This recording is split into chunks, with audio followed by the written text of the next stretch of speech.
Bom dia para quem está no dia, boa noite para quem está na noite. Estamos aqui novamente com o nosso programa, Falando com Magia, batendo sempre um papo interessante, legal, instrutivo e edificante sobre o que a gente entende que sejam as perspectivas da espiritualidade, do mundo esotérico, do místico e, claro, sempre falando com muita magia.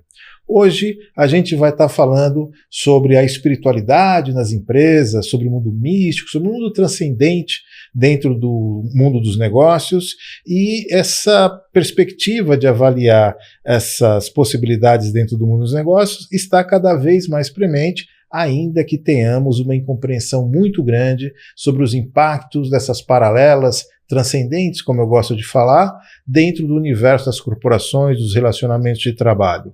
Hoje eu estou trazendo aqui para vocês uma pessoa que manja muito desse assunto, já trabalhou e trabalha ainda muito dentro das organizações com isso, que é o Alexandre Cesário. Ale, é um prazer imenso ter você aqui com a gente. Legal. Olá, Ari. Boa noite, boa tarde, bom dia, dependendo do horário que o pessoal vai ver o vídeo.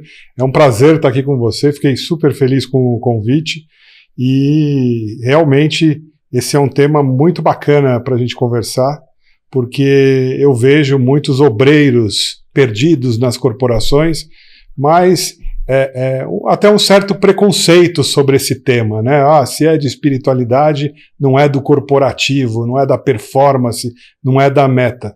Mas a gente sabe hoje que a gente vive tempos de grandes transformações e que aquela corrida pela dança das cadeiras, pelo ego, né, pelo aquele ego exacerbado, o prêmio da Big Idea e etc., tudo isso está indo por água abaixo e vem uma pressão muito grande em se trabalhar o coletivo, né? O sucesso vem por meio do coletivo.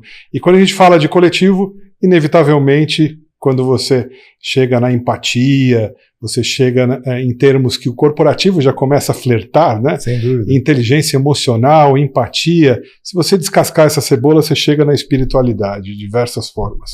É verdade. Ale, a gente tem acompanhado aí líderes aí de todos os setores debruçando atenção sobre essa temática, mas antes de mais nada, deixa eu falar aqui um pouquinho, apresentar você, senão a gente atropela todas as coisas aqui. É claro. O Alexandre Cesário, ele é executivo de marketing, empreendedor, professor, espiritualista e entusiasta da aplicação da metafísica dentro das empresas, dos negócios e manja muito desse riscado. Ale, falando aí sobre os desafios da espiritualidade nas empresas, eu acho que a gente utilizar o nome espiritualidade é ruim. Sim. A gente rotula dessa maneira porque talvez seja a forma mais abrangente para a gente falar sobre um assunto. Você usa muito a palavra metafísica, sim, arquétipos, que a gente vai conversar bastante sobre esse assunto. Eu utilizo termos como magia, outras pessoas usam outras temáticas, mas o que a gente está falando no fundo, é sobre a percepção cada vez mais generalizada de que existem realidades paralelas, vamos chamar dessa maneira, para ser politicamente correto, e que essas energias, fontes, impactos, não importa no que seja, elas impactam fortemente a nossa própria realidade aqui no nosso mundo físico, e dentro do mundo dos negócios isso é um grande problema, porque você tem muita gente trabalhando com muitas perspectivas, com harmonias ou desarmonias de toda maneira com relação a esses temas. E como é que você tem enxergado isso hoje? Como é que você vê que esteja mais receptivo o mundo corporativo para essas percepções? Vamos colocar dessa maneira. Eu acho, a gente gosta de falar no meio espiritualista de diversas correntes que as pessoas aprendem ou pela dor ou pelo amor. Infelizmente, o meio corporativo é um meio de fazer as pessoas aprenderem pela dor, por causa de toda a pressão, cada vez mais meta. Hoje o gerente de marketing se tornou o gestor de growth, né? Growth marketing. Já está incutido que ele precisa fazer a empresa crescer, senão ele está fora daquela cadeira. E como fazer uma empresa crescer se não por meio do coletivo e não da jogada individual? Antes eu fazia aquele jogo de cadeiras, deixava as pessoas com medo de perder a cadeira, e o medo era o grande motivador. Essa geração que entrou agora dentro das empresas ela não consegue trabalhar assim. A gente até estava conversando um pouquinho antes do nosso papo aqui. Ela precisa encontrar um propósito alinhado com o coração, e ela não entende muito esse mecanismo. Mas quando aquela pressão pura que a nossa geração sofreu, ela cai sobre as costas dessas pessoas que estão entrando no mercado, da geração, diríamos, dos millennials para frente, Sim. né? Esses caras, eles espanam. Eles precisam estar encantados. E quando a gente fala de encantamento, a gente está falando de magia também, né? Como encantar as pessoas. Sendo que a maior parte dessas pessoas nem começou uma jornada de busca de autoconhecimento ainda. Eu, nos meus cursos de gestão de projeto e de atendimento publicitário digital, eu tenho um módulo dedicado ao autoconhecimento. Que bacana. E por incrível que pareça, quando eu pergunto para os meus alunos o que é autoconhecimento, as pessoas no autocontrole emocional, autoconhecimento, inteligência interpessoal, as pessoas não sabem responder. Por quê? Eu acho que essa geração hoje, e ainda reflexo da era industrial, tem uma mente mecânica. A gente acha que a gente está fazendo algo, mas a gente não está fazendo, a gente está repetindo o que a gente aprendeu. E o momento atual, de transformação digital, ele não favorece mais do mesmo. Ou seja, uma empresa ela tem que criar algo novo para continuar competitiva, um modelo de negócio novo, um produto novo, um serviço novo. Na era industrial eu vendo suco de laranja, eu vou copiar o suco de laranja que existe, eu vou vender mais barato, eu vou agregar propaganda e conhecimento da marca para eu cobrar mais caro, porque o meu curso está mais na cabeça das pessoas. Hoje as empresas estão buscando não o lugar preenchido, elas estão buscando o lugar vazio. E para você preencher o lugar vazio, você precisa inovar, você precisa criar. E aí que está o problema. As pessoas param, quando elas começam a se autoconhecer, elas percebem que elas não criam nada, elas são máquinas repetidoras. Então, como criar? Eu acho que o grande desafio hoje de trabalhar as pessoas nas empresas está empoderá-los da noção de que, sim, eles podem ser co-criadores de uma construção maior. Você sabe que você falou aí sobre o histórico das empresas, esse modelo mecânico que elas têm, e a gente estava observando outro dia, eu estava fazendo um atendimento de uma determinada empresa e eu refleti um pouco sobre isso. As empresas, no geral, elas têm no modelo mecânico, elas procuraram repetir algo que aconteceu na Revolução Industrial, tentando adaptar o máximo possível para haver uma automatização dos processos, e ela é reticente com qualquer coisa subjetiva. A subjetividade dentro do negócio empresarial, ela é muito arisca a isso. E na nossa observação parece que isso acontece justamente por essa tendência não, isso realmente aconteceu, de mecanizar ao máximo possível o processo, as pessoas, para conseguir escala, você sabe muito bem disso, até melhor do que eu. E parece que quando se apresenta algo que é um pouco mais subjetivo, não precisa ir longe não, né? Criatividade, né? Ou determinadas coisas que circundam aí o mundo abstrato, há um afastamento sobre isso, porque supostamente isso não tem a ver com o método científico, isso não tem a ver com modelos de automação. Você acredita que que há uma tendência agora, pelo menos eu vejo bastante isso, das empresas, dos gestores, tá? Eu acho que o ponto central, às vezes não é nem os acionistas, mas os gestores que estão ali no meio do campo, entre os colaboradores e a alta direção, perceberem que aparentemente a produtividade tão pedida e solicitada melhor será exercida quando a gente rechear esse ser humano daquilo que ele é. E aparentemente essa espiritualidade, ou seja lá o que for, essa subjetividade tem muito a ver com o ser humano e o que ele pode melhor performar dentro do negócio. Você acha que é por aí? É por aí, sim, Ari. Esse impacto da transformação que é inevitável, qualquer um que está escutando a nossa conversa aqui vê isso no dia a dia, né? Todos os modelos de negócio, tudo que é braçal e mecânico e poderá ou pode ser substituído pela tecnologia, será, né? Seguramente. E essa postura gerencial que você falou, dos executivos, derivada da era industrial, não encontra mais espaço. Essas pessoas estão agonizando no mercado. Por quê? Primeiro, porque ele precisa cumprir um papel, né, um job description. Sim. Né?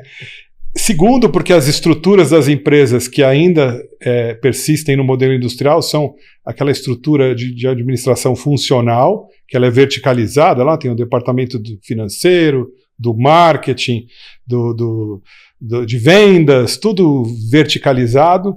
Quando a coisa emperra entre os funcionários, o que eles fazem? Eles mandam um e-mail copiando o superior e se vira em cima vocês, porque eu não estou me entendendo com o cara do outro lado, não é assim?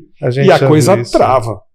E o que a transformação prega para as empresas? Ela prega agilidade e não velocidade. Agilidade acima da velocidade. E a diferença da agilidade quer dizer mudar de direção rapidamente, não fazer rápido o trabalho. É assim, existe um novo modelo de negócio, existe uma nova forma de se ver. E essa agilidade, essa cultura ágil, ela também se desdobra para o indivíduo.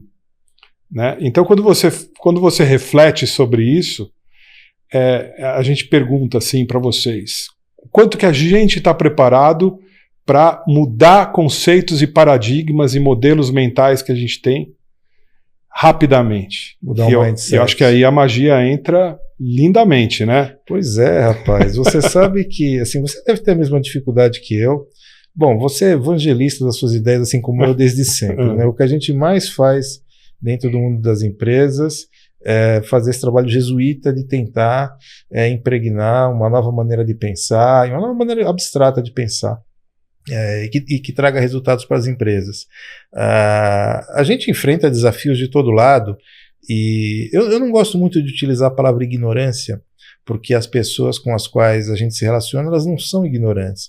Elas têm um nível profundo de desinformação sobre o que é o transcendente, baseado muitas vezes num desserviço enorme que a própria religiosidade impregnou na sociedade e que essas pessoas fogem disso como o diabo foge da cruz, só para contextualizar dentro do modelo religioso. Como é que você tem conseguido semear essas ideias dentro do teu trabalho, que eu sei que você faz essas apresentações, as abordagens, e tem passado uma fita cor-de-rosa com o místico, com o esotérico muito forte dentro do teu trabalho. Fala um pouco dessa tua experiência. Eu procuro... eu tenho um curso de gestão de projetos, onde eu ensino as duas escolas que a gente criou até hoje, que é a escola Waterfall, ou a escola de metodologia cascata do PMI, e tem a escola do Scrum, que são os métodos ágeis, entre outros, Design Thinking e etc. Eu acho que quando você fala de gestão de projetos e metodologia, elas são competências organizacionais. Mas para organizar o quê? As pessoas, a mente das pessoas. Então eu incluo no meu curso justamente uma das coisas que tem surgido com força nas corporações, né? Empatia. Por que os RHs, as gestoras de RH fazem tanto trabalho? Eu vejo campanha de prefeitura, tenha empatia pelo próximo, etc. Porque as soluções hoje, elas são complexas. E o conhecimento é muito abrangente, não é? Você tem, vamos falar de marketing. Você tem o cara da mídia digital, o cara do BI, o cara do UX. Então, as soluções hoje de alta tecnologia, elas são convergentes, elas são resultado de convergências e de múltiplas competências. E quando você coloca numa mesa para produzir um trabalho pessoas com competências tão distintas, inevitavelmente você está falando de duas coisas que no meio espiritual, metafísico, de magia se fala bastante, que é você ser um elemento que dá nexo para essas pessoas, que faz a convergência. Logicamente você observa aí as egrégoras, as mentes coletivas, diagnostica elas, né? Qual que é o problema dessa equipe? Acho que essa percepção o gestor tradicional não tem. Qual que é o problema dessa equipe? É mais do que empatia, né? Tem a empatia individual, tem a empatia pela sua observação do ambiente coletivo, político, etc. E tem a empatia organizacional, porque muitas vezes você é obrigado a fazer algumas coisas porque na cultura daquela empresa tem isso. Então eu acho que eu tento trazer nos meus cursos, primeiro, essa visão primeiro, a pessoa ter um caminho de autoconhecimento. Né? Procurar se conhecer cada vez mais. E, como eu vou me conhecer? Eu até brinco com eles no curso, assim, como é que eu vou me conhecer? Eu vou chegar em casa, vou olhar no espelho e vou falar, prazer, eu sou o Alexandre, hoje você precisa melhorar o cabelo, tomar um solzinho, como é que eu me conheço? Eu vou me entrevistar no espelho? E eu descobri que 99% dos meus alunos não tinha caminhos de autoconhecimento. Um dos caras que eu gosto bastante, que é filósofo, é ocultista e é um cara contemporâneo aí do Gurdjieff, que é o Ouspensky. Grande pensador. Ele fala que ele dá um caminho de autoconhecimento. Eu trago um pouco de Ouspensky. Então, por exemplo, o Ouspensky, ele ensina a gente a questionar sobre as influências do dia a dia. Ele chama de influência A, B e o C. Eu chamo a influência A de coisas profanas. Como é que, eu pergunto para os meus alunos, como é que você se sintoniza? Seus conteúdos e as suas perguntas que você faz no dia a dia são profanas, mas o que é profana, professor? Profano é a novela, é o futebol. O mundano, né? As coisas do mundo. É o livrinho de ficção que não leva a nada, que não tem, você acaba aquilo, você acabou aquele teu tempo com aquilo, você não aprendeu nada, você andou para o lado ou para baixo. Não é assim? Esse é o mundo profano.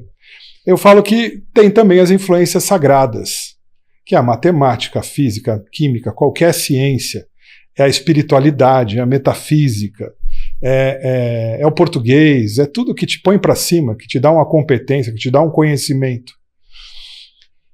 E porque a gente funciona como uma glândula, né? Quanto mais você se abre para uma coisa, mais você se fecha para outra.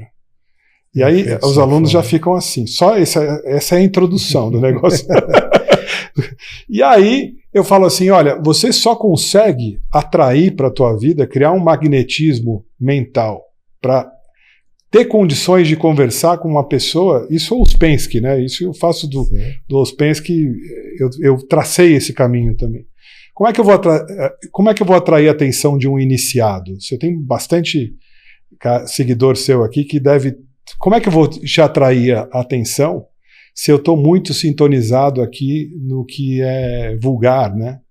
Eu não vou me tornar uma pessoa atrativa. Como é que você vai atrair a atenção de um CEO, de um presidente de uma empresa? E depois a gente passa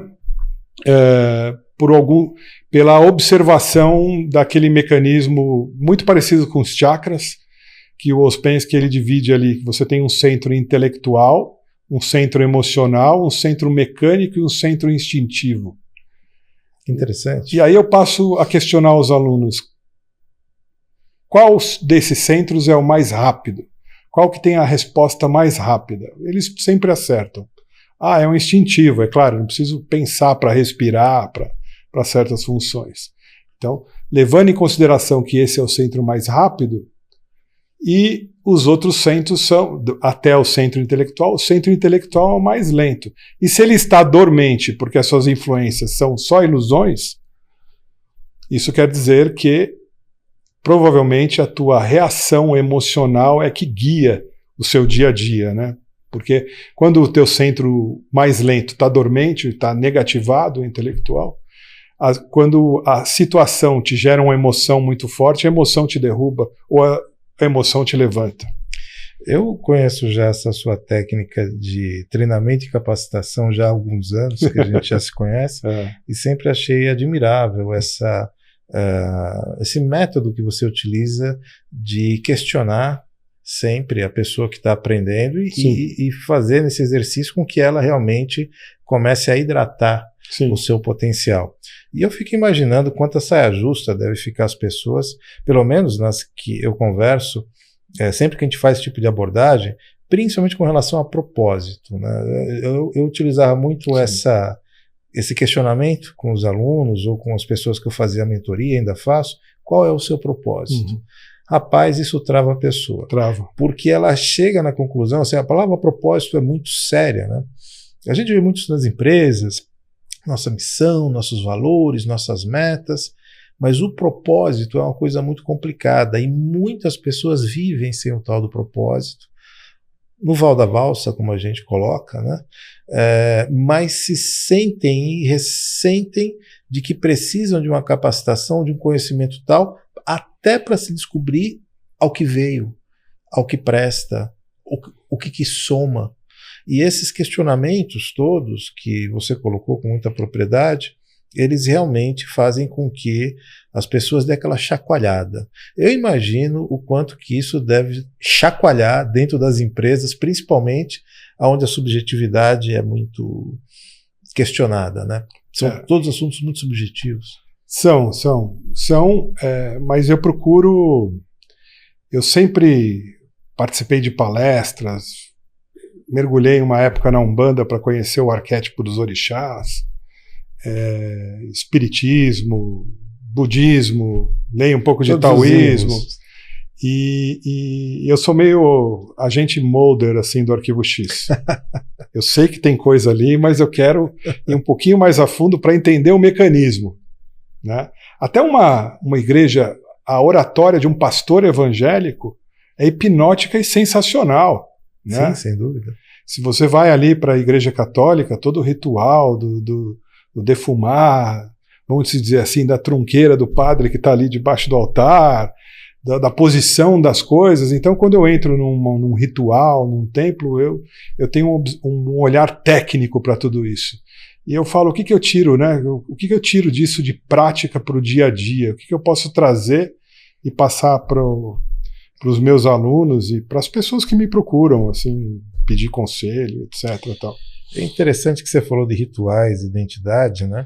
E o que a gente mais sente uma barreira dentro do mundo empresarial é justamente disso, ao que eu suponho vir do desserviço profundo que determinados adeptos de algumas religiosidades, lideranças religiosas fizeram, você sabe disso, todas as pessoas sabem disso. Esse desserviço impregnou as pessoas de tal maneira que quando a gente faz determinadas abordagens que podem sugerir alguma ritualística, pronto, está ali a barreira, né? E o ritual, ele é muito importante na formação do indivíduo. Eu falo até, as pessoas pensam no ritual numa questão religiosa, esotérica, mística, mas não. O ritual me parece ser ainda muito importante para o ser humano. Algumas pessoas que elas não passam por determinados rituais, elas se ressentem disso. Um grande exemplo disso é o funeral, né? Com as pessoas que não velam, as pessoas que partiram, parece que aquele episódio não aconteceu, isso não aconteceu, aquela ritualística e tal. E o ritual, ele realmente faz com que as pessoas performem melhor. É muito curioso isso. Contanto que não acenda a vela. Mas hoje você já vê, né, Ari, os papas aí do autoconhecimento dando como sugestão para você ritualizar a tua vida. Veja só. Você ter as suas... mas, sem dúvida, existe preconceito. Quando eu começo os meus cursos, eu gosto de brincar com o pessoal. Eu pergunto para os alunos se eles querem o curso com bruxaria ou sem bruxaria. Sensacional. E aí a resposta é sempre unânime. Vamos ver se adivinha qual que é. Com bruxaria. Com bruxaria. Então, no fundo, Ari, as pessoas do corporativo querem ser empoderadas. É verdade. E tudo que você oferece que empodera as pessoas é bem aceito, mas depende de como você vende, as palavrinhas que você põe ali para vender. Mas se você for ver a própria psicologia, o próprio Jung, eles foram beber nas fontes milenares ali, voltaram para o taoísmo, voltaram para o Oriente e trouxeram coisas que desde a Suméria do Egito o ser humano conhecia, né? Eles só enveloparam novamente e colocaram dentro de um contexto de uma disciplina. Se você voltar, você pega os alquimistas, a origem da magia eram cientistas praticamente que praticavam diversas competências que depois foram, né, o mesmerismo, a própria psicologia, a hipnose, a química, foi derivando daí. Sem dúvida. Se a gente vê a ciência, particularmente a química e a física hoje, sem sombra de dúvida, quem fez essa mecânica girar, essa engrenagem acontecer, foram alquimistas, foram magos do passado, que naqueles exercícios de laboratório, que era o que tinha para fazer na época, conseguiram conceber boa parte das bases, até hoje, do que tem de ciência, do que a gente utiliza e o que tem sido feito. Você comentou do Jung, e sem dúvida nenhuma, talvez seja o personagem que melhor estereotipou o arquétipo. Né? Ele conseguiu estruturar isso de uma maneira fenomenal. E você utiliza muito isso nas empresas, colocando arquétipos nos indivíduos. Eu acho que o entendimento do arquétipo, para quem trabalha com marketing, comunicação, ou para você que é empresário aí e quer humanizar a sua marca, o grande problema é que não tem saída, né? Eu acho que até, ainda respondendo à pergunta anterior, as pessoas estão mais sensibilizadas porque o chão está sendo tirado de todas elas. E o momento exige mente aberta. A água está batendo. A água está batendo, né? O momento exige, se eu ficar muito preso nesses dogmas aqui, talvez eu seja algo que tenha que morrer, porque simplesmente o universo você não vai mais se encaixar nesses movimentos, nessas mudanças. É o que acontece com uma pedra no rio, né? Ou ela rola, ou ela rola e vai rolando tanto, levando tanta pancada que ela cria um novo molde, ou ela vai ficar parada na curva do rio lá e tchau, e a água vai passar, enfim. Então, eu acho que esse movimento dentro das empresas, ele está acontecendo, as pessoas estão mais abertas para isso, pela dor, simplesmente pela dor, porque aquilo que você falou, um cara fica lá 10, 15 anos numa empresa, ele era uma peça da empresa, daquela empresa. E cada empresa é um mecanismo diferente do outro. E quando ele caiu daquela máquina, ele não serve mais para outra. Não se encaixa. E aí ele começa a questionar o propósito dele, só com essa dor. Tem que ser sempre pela dor. Sempre pela dor. E aí você fala, você tem a chance de recomeçar. Recomeça pelo coração. Né? O que você gosta de fazer? Sem dúvida, o pessoal não sabe responder. Essa ousadia existencial, né, de procurar algo inovador na sua própria vida, pelo menos dentro das práticas que a gente vem desenvolvendo, é o que de fato parece fazer sentido para as pessoas. As pessoas que elas estão, quando elas começam a ter esse olhar dentro do que aquilo que ela gosta, como você colocou, aquilo que ela se sente bem, isso desperta realmente uma grande vontade, mas eu percebo que é quando ela se percebe que ela não tem ferramenta alguma para conseguir alcançar esse modelo que ela acabou se descobrindo. A gente está vendo isso a rodo hoje em dia. A rodo. Isso é um sofrimento. E o arquétipo, onde que o arquétipo entra no meio desse sofrimento, vamos dizer? Esse sofrimento, ele está embaixo, ele está em cima também. Essas egrégoras de pessoas, que a gente chama de empresa, né? essas mentes coletivas, elas de repente se viram com a necessidade de conversar com os clientes de maneira humanizada. Porque como eu numa rede social, vou entrar na página de uma empresa ali no Facebook e trocar uma ideia com uma corporação. Lembra qual que era a nossa visão da IBM? Eram prédios bonitos de vidro com homens de preto e gravata preta ou azul marinho, né? Aquela coisa fria. Hoje Matrix, eu preciso conversar. Como é que eu humanizo uma empresa para ela conversar com outras pessoas? Então a gente precisa ter um profundo conhecimento dos valores, da missão, da visão da empresa, da história dela, para, como Jung diz, encaixar ela num modelo de ser. Porque arquétipos é um modelo de comportamento, de ser. As pessoas, os clientes, os nichos de clientes, eles também têm arquétipos. Né? E o que eu gosto que o Jung ensina é que eu tenho ali uma coisa que é o inconsciente. diferente do Freud, né, dentro desse inconsciente do Jung, ele chama de inconsciente coletivo. Então imagina, o Jung falava que quando a gente nasce, a gente carrega uma série de modelos que vão sendo trazidos pela sociedade, pela escola, pela igreja, pela religião residente ali. Isso o que a gente chama na espiritualidade? De ancestralidade. Sim. Então isso já era, né, que os japoneses fazem. Mas é a mesma coisa, não é? Sem dúvida. Então são os modelos ancestrais. Então a gente já nasce com esses modelos. Esses modelos são o que o Jung chama de arquétipo. Alguns desses modelos você faz contato, outros não. Então vamos supor, eu sou seu irmão, a gente nasceu da mesma família, eu posso fazer contato com o arquétipo do herói e você não. Você não gosta desse modelo. Então, observar as pessoas, as culturas, entendendo quais são os arquétipos e como elas se conectam ou não com esses arquétipos, é interessante. Observar a pessoa, a empresa e os clientes da empresa sobre essa ótica. Por quê? Porque você tem uma dica aí de quais são os comportamentos, as atitudes que colam no discurso, numa conversa humanizada. Você sabe que o Jung ele defendia essa ideia de que o arquétipo, esse inconsciente coletivo, ele se divide em alguns modelos, alguns padrões, se não me engano ele tem 12 padrões, de como ele enquadra determinadas personas dentro desse modelo. E a observação do nosso trabalho aqui dentro da egrégora de magia e por conta da interação que a gente supostamente tem com o transcendente, é de que essas interações vão até mais além. Bom seria que esse inconsciente coletivo ele fosse simplesmente a soma simples dessa nossa humanidade, das vivências que nós tivemos. Aparentemente não.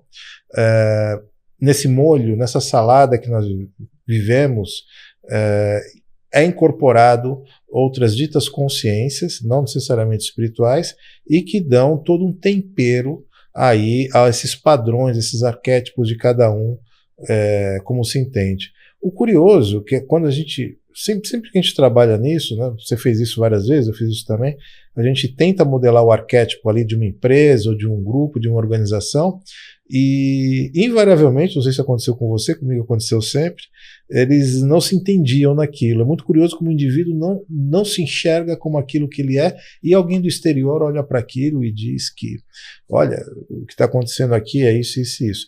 Eu pessoalmente gosto muito do modelo do arquétipo do Jung, porque ele cria, pelo menos ele é razoavelmente aceito cientificamente dentro das comunidades, e é uma maneira diferente da gente falar as mesmas coisas que a gente faz numa macumbaria. Né? É a mesma coisa. Justamente. A gente tem ali os arquétipos que vêm do inconsciente coletivo, tem aí a gente tem o inconsciente pessoal, não é isso que ele dizia? Sim. E de acordo com a minha relação do inconsciente pessoal com o inconsciente coletivo, eu crio os complexos.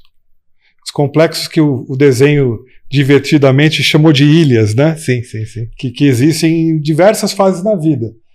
E é muito interessante você observar as pessoas, as equipes e as empresas sobre essa ótica.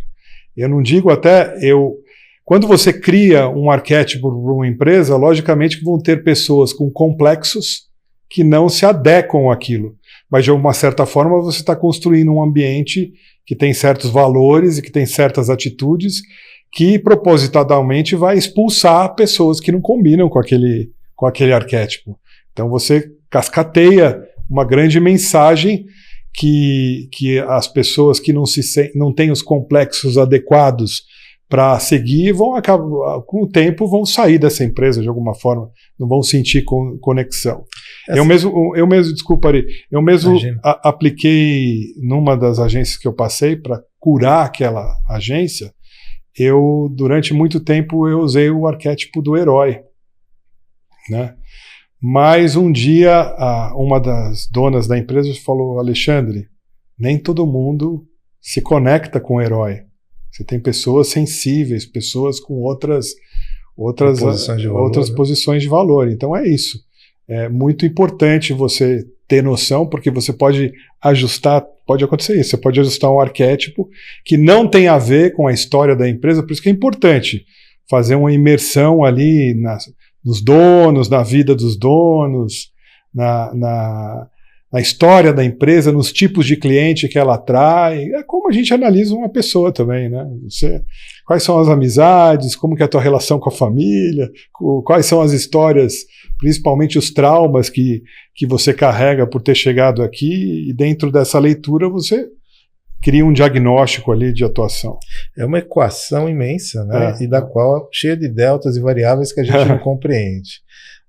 Essas pessoas todas, quando elas veem essa abordagem, e você é muito feliz da maneira como você consegue abordar isso, porque a gente pega determinados temas e assuntos que nós compreendemos metafisicamente, espiritualmente, misticamente, mas que não cola no mundo corporativo se a gente for utilizar esse glossário. Sim. E aí, a jornada do herói, como você colocou, os arquétipos de Jung e outras metáforas, metáfora é uma palavra ruim, porque é bastante concreto ali o que eles desenvolveram enquanto método, acaba sendo mais receptivo dentro do universo corporativo e as pessoas se sentem mais à vontade.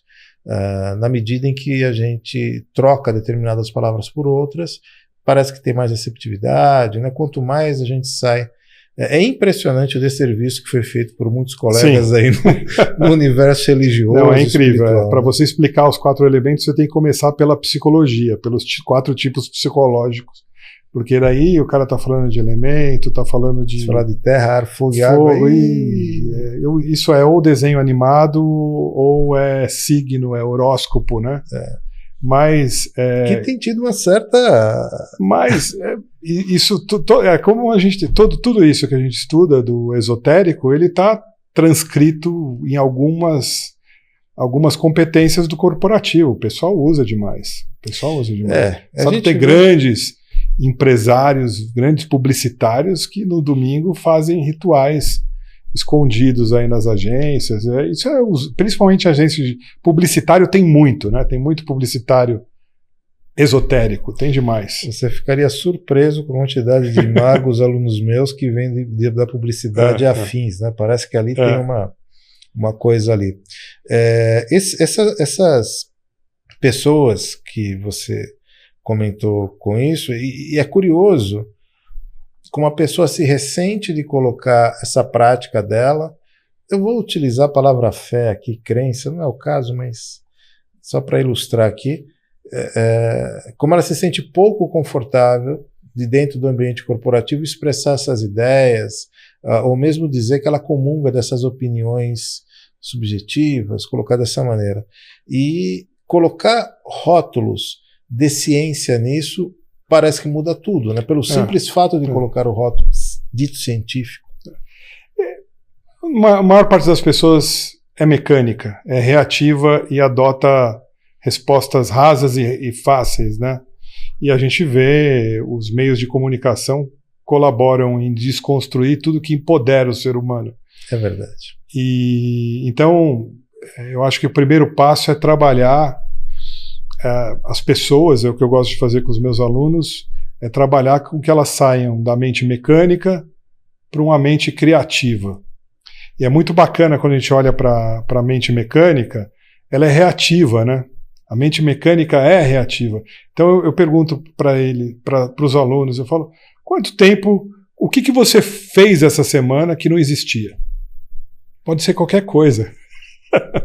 Né? Você fez um relatório que não existia? Não, mas o relatório é mecânico. Você usou o Excel, usou o que você já sabia. Você criou algo dentro da tua empresa, um modelo de negócio novo, um relatório que não existia antes, você criou um treinamento, que seja, qualquer coisa. As pessoas ficam assim. É impressionante isso. Nós trabalhamos muito tempo com criação, entendo que trabalhamos até hoje, e pra gente isso é uma coisa meio blasé, né? A gente leva isso tira na sudorese, é uma coisa muito normal. Mas é impressionante como aspectos, como a criatividade incomoda as pessoas quando elas começam a fazer esse exercício, né? Outro dia teve um colega meu que perguntou assim, que comentou para mim, não, mas eu não sou uma pessoa criativa. Eu disse para ele assim, olha, você não é porque você não exercita, porque na minha opinião a criatividade, assim como a inteligência, melhora com o uso. Então, na medida em que as pessoas começam a se permitir ter essas relações com o que é subjetivo, elas melhoram muito a sua própria performance, aqui utilizando o viés das empresas, né? Metas, melhorar, ampliar, ao contrário do que pode se imaginar, que seja um mergulho em divagações que não geram resultado. Muito pelo contrário, o que a gente tem visto é que quanto mais as pessoas se permitem interagir com o transcendente, vamos colocar dessa maneira, melhor elas performam no seu dia a dia, tornando-se, inclusive, pessoas mais felizes, supostamente. Porque a vida mecânica, ela se adapta bem no residual da era industrial que a gente vive, né? E, afinal, aquele filme do Chaplin lá, o Admirável Mundo Novo, né, do apertar... É assim que chamava? Admirável... Eu me recordo, eu não tenho certeza. Ele aparece ele apertando parafuso, e ele chega em casa, ele dorme apertando parafuso. Eu pergunto para vocês, o que vocês criaram essa semana, esse mês, se existe alguma coisa? Porque a criação é reativa, você recebeu uma provocação externa da sua empresa, das suas metas, etc., e você está reativamente correndo atrás daquilo. Quando a gente fala de criação, é criar algo novo, é criar algo que não existia antes. E a criação, ela é amorosa. Esse é o problema. A era industrial, ela se baseou muito na energia do medo, né, Ari? Da escassez. Da escassez e do medo. Então, muita gente vive ainda em culturas organizacionais que tem essa energia. A energia do medo, da escassez. Olha, só tem uma cadeira. Outro dia eu fui no aniversário do meu filho e estavam fazendo lá, antes da pandemia, né? Estavam fazendo eu até gravei e fiz um texto num post meu, a dança das cadeiras. E quando você vai para o meio corporativo dos adultos, dos marmonjões lá, com C-Level, com Harvard, no diploma, é igualzinho a dança das cadeiras das crianças. Inclusive, nessa brincadeira de dança das cadeiras, um menino perdeu a cadeira, ele saiu na mão com o outro ali. Que é o que acontece nas empresas, né? Então, o que a gente tem que perceber é que os sentimentos ruins que a gente tem, que as corporações às vezes trabalham pela competitividade, muito isso, a inveja, a ganância, o ódio, o medo, a vingança, tudo isso, que esse joguinho, que é um grande teatro, né, que montam pra gente, e tudo isso é reativo, isso não vem de você. Então, quando a gente fala de inteligência emocional, a gente começa a ensinar a observar qual é a reação, porque é interessante a gente se observar e aprender. Você tem que estar aberto, né? Tem que ter um ego desconstruído o tempo todo, porque você precisa aprender nessas coisas que te geram sentimentos reativos e mecânicos. Você precisa observar a fonte para entender quais são as suas fraquezas para se reinventar para o próximo ciclo, né? E também o que as pessoas precisam perceber é que toda a criação é amorosa. E a gente tem medo de amar e de fazer as coisas que a gente gosta.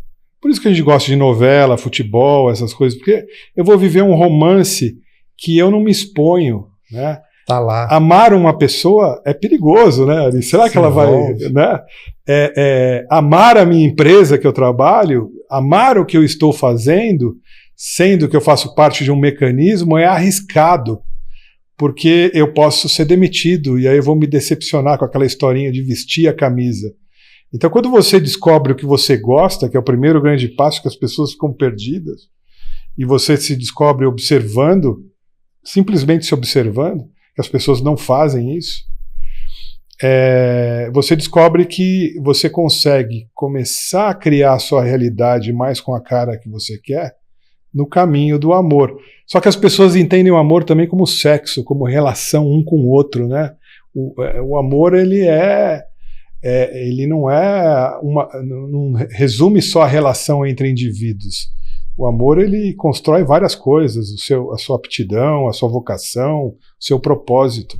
Então, observando isso, é que você encontra o seu propósito, na minha opinião. Eu acho que você falou um tema central com relação à dificuldade que as pessoas têm com isso, e mesmo dentro das empresas, que é a frustração. A frustração, ela é hoje o grande demônio no inconsciente das pessoas, por conta de outras frustrações, aquilo doeu tanto que as pessoas não se permitem isso e acabam sendo desonestas intelectualmente com o que pensam, com o que gostam, com o que querem, e geram 8 e ficam dentro de um looping que simplesmente não faz mais sentido. A impressão que eu tenho hoje é que a vida, ela chacoalha as pessoas no sentido de que, assim, olha, ou você se respeita como você ou vamos ter um problema. Eu sempre digo para as pessoas, olha, aceita, nós é pobre, mas é limpinho, né? Não há nenhum problema com isso, as suas limitações, as suas coisas que você ainda não conquistou, tem muita gente querendo conquistar as coisas a forceps hoje, e não há nada de mal nisso, apenas se respeite, se olhe, se enxergue, e procure entender e compreender que muito além de você, muito além de todas as pessoas que estão ao seu redor, há uma imensidão de consciências que estão procurando muitas vezes colaborar com você. E as pessoas não se permitem isso.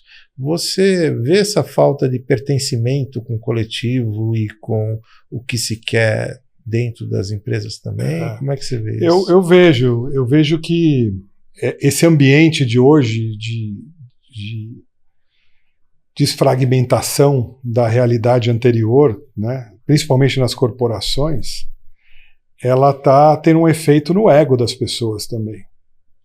E as pessoas não sabem o que é ego. Outra palavra elástica. Na verdade, sabem, olha, o cara está egoísta, o cara está com ego alto, mas como é construído o ego?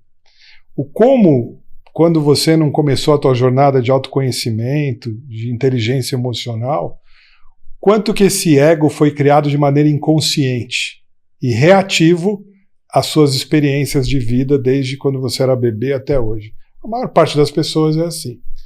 Então, quando você faz uma construção inconsciente do que você acha que você é, num momento de ruptura e de fragmentação dos modelos antigos, com certeza esse ego está sendo abalado o tempo todo, né? As suas seguranças estão sendo tiradas. As suas certezas. E aí entra um momento de dor e um momento que você se abre para a espiritualidade, vamos chamar assim, né? Então eu vejo isso muito nas pessoas. As pessoas acabam ficando muito perdidas, muito sem chão. E normalmente nos meus cursos eu toco nesse assunto e eu falo para os meus alunos que eles têm um poder que eles não conhecem, que é muito grande. E que até algumas linhas, isso é antigo já, mas parece que está sendo requentado, que é o trabalho da hipnose para ressignificar os eventos que construíram o ego da pessoa. Mas as pessoas, os caras que usam isso, fazem isso sem explicar o porquê desse mecanismo, né? Acho que isso que falta um pouco dos profissionais. Explicar o porquê das coisas que estão se fazendo, que talvez eu sou dessa linha do conhecimento, eu me estruturo muito entendendo o porquê das coisas, eu não aceito nada sem entender. Tem coisas que são infinitas, né? Os porquês é tipo uma boneca russa, mas chega uma hora que as respostas falam legal, mas aí você olha que poder, né, que as pessoas têm, que eu falo para os meus, que poder que você tem. Você tem o poder de que eu dou esse exemplo. Eu falo, agora, vocês que estão vendo essa entrevista minha com a Ari, se tem aí 200, 300 pessoas, 1000 pessoas, pode ter certeza que cada pessoa tem um Alexandre e um Ari cocriado na cabeça delas. E é assim com o mundo inteiro, né, com tudo que a gente vive. Tem uma parte realmente o que é e outra parte o que você significa aquelas coisas que estão acontecendo. O significado das pessoas, o significado das coisas que aconteceram no teu passado. E quando você descobre que você pode corrigir o teu ego, não é nem baixar a bola, porque o ego é importante, né? O ego está muito ligado ao desejo, à vontade, à virilidade das coisas. O ego existe. Então, mas quando você descobre que você tem um pequeno poderzinho de ressignificar e reconstruir o seu ego de maneira consciente e ressignificar as pessoas e os eventos da sua vida, até mesmo os seus traumas, né? que poder que isso não tem para você se reconstruir, se adaptar mais rápido e se reinventar quando o ciclo pede, não é verdade? Eu fico sempre muito preocupado quando eu vejo pessoas fazendo afirmações do tipo é preciso destruir o ego. Eu falo assim, olha, você faz o que você quiser com o seu patrimônio, mas assim, você é isso, e a gente precisa, até entendi, você quer ir para um outro patamar, mas não dá para você ir simplesmente desconstruindo tudo que você é. Precisamos usar o que tem hoje. Sim. Se é bom, se é ruim, se é preto, se é branco, se é alto, se é magro, isso pouco importa. O que importa é que você... Aliás, eu gosto muito da palavra você está assim, né? Porque o ego ele sempre está alguma coisa. Mas as pessoas parecem que não gostam nunca do o que elas amealharam, o patrimônio que elas construíram e que hoje as torna a ser o que são. O outro parece ser muito mais interessante sempre. Existe uma certa inveja institucionalizada na sociedade de que se é meu não deve ser bom, o do outro, a grama do vizinho sempre é mais verde, né? E é sempre um grande trabalho, pelo menos meu, tentar reforçar nas pessoas essa aceitação e de que muito longe de ser ruim, e é uma jornada, é uma história, meu Deus do céu. Como é que você quer destruir isso daí? E sempre que a gente faz esse exercício, eu pelo menos nunca procuro destruir o ego de ninguém, nunca procuro destruir nada que tem, até porque não é meu, começa por aí, né? A gente simplesmente vai colocando tijolos novos. E chega uma hora que o próprio indivíduo pega aqueles tijolos básicos que ele tinha, ele mesmo retira disso porque vê que aquilo não tem mais sentido. Ele ressignifica, ele ressignifica. Mas esse processo é um tanto quanto um pouco prudente de desconstruir ego e tudo mais, assim, olha, devagar com a dor que o santo é de barro, eu nunca vi isso dar certo e provavelmente no seu caso não vai dar.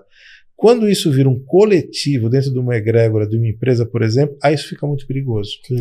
Porque os resultados no final do mês têm que acontecer, no final do exercício, no final do quarto, você sabe disso. E aí as empresas são muito reticentes a isso. Eu acho que talvez esse seja o grande ponto, né?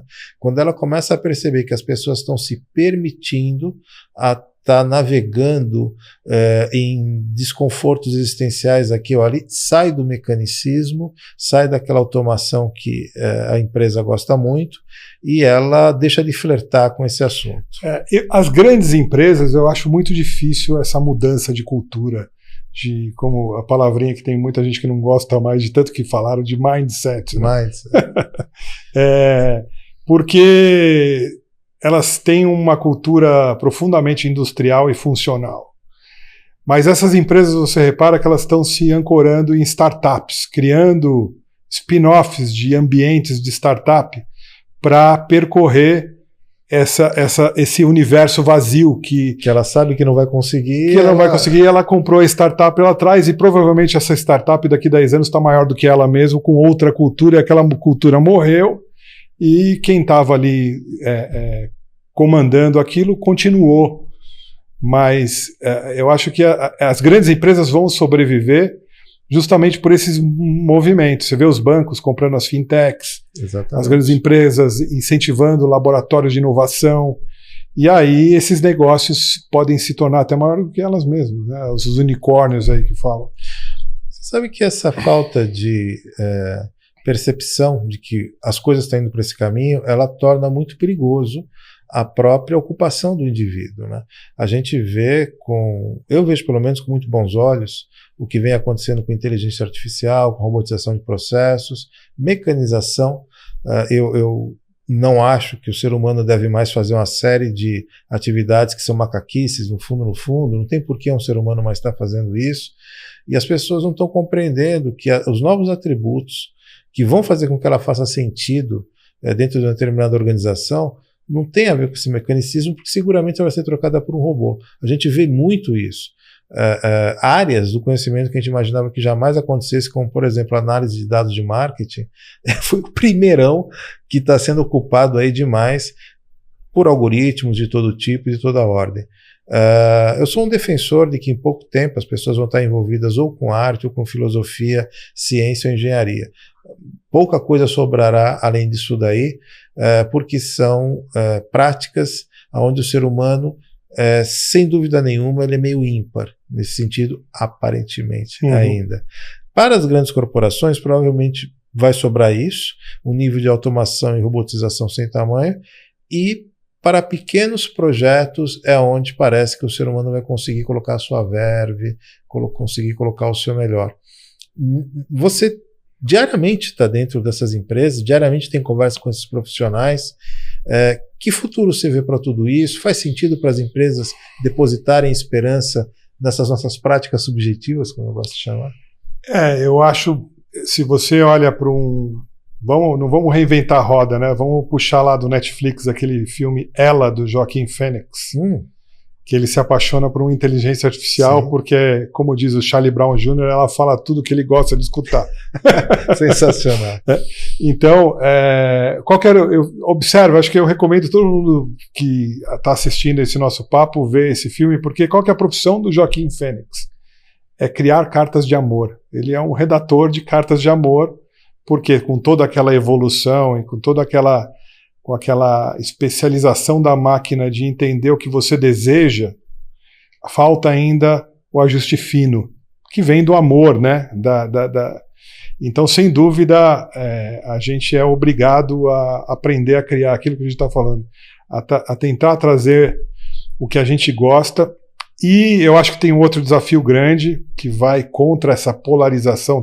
Essa polarização aí está causando uma dor e ela tem uma lição por trás disso, que é que a gente tem que aprender a respeitar a diferença, tem que aprender a olhar para o próximo, tem que aprender a ter uma interpretação melhor do que... Quando a gente fala de aumentar a consciência, a gente define consciência, uma das partes da consciência é a subjetividade, né? Então aquela subjetividade dogmática e unilateral, ela também é outra coisa que está causando muita dor. A gente vê essa dor nas discussões em rede social.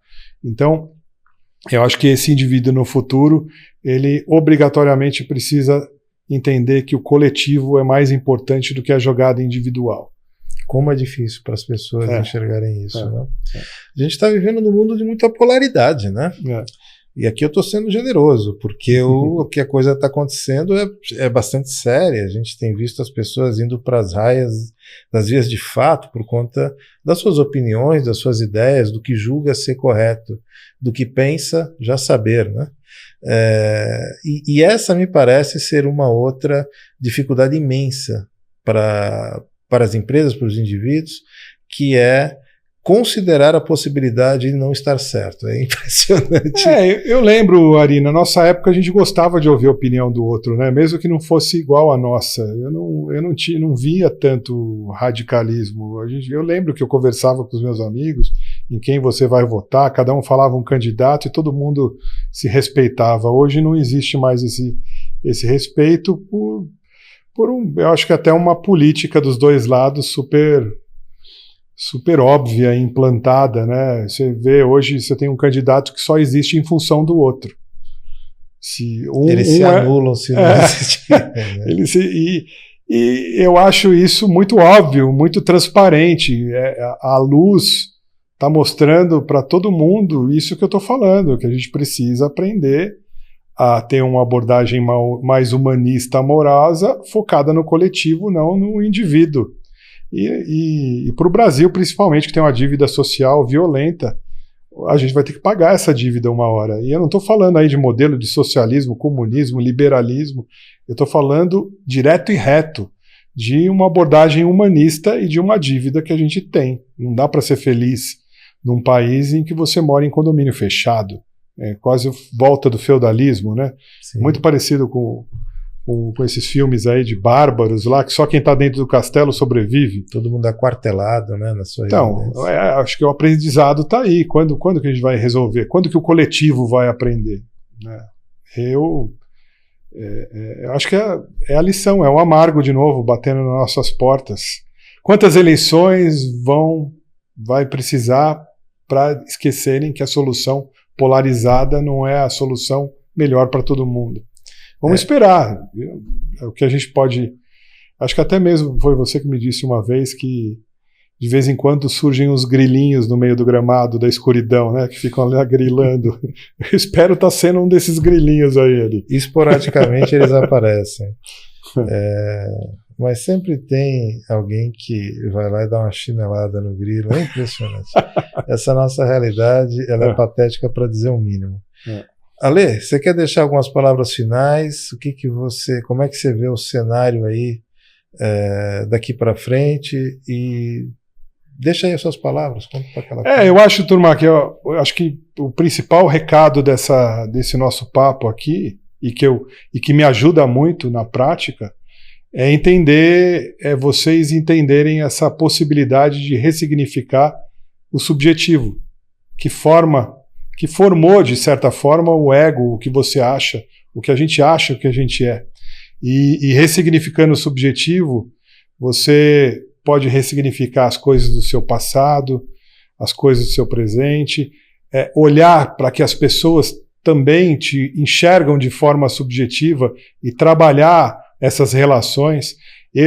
Por exemplo, você pode transformar na história os seus maiores inimigos em grandes professores. Quem te ensina mais?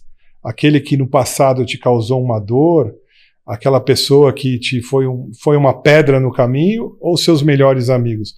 Então, eu acho que tudo isso daqui é um grande teatro. A gente não deve cair na sedução corporativa de acreditar que os papéis propostos por RH são a sua vida. Isso, no máximo, como eu escutei uma vez, é a descrição do traje do astronauta, não do astronauta, né? E que a gente precisa estar aberto para se remontar, porque a gente está entrando num ciclo novo muito diferente de tudo que a gente viveu.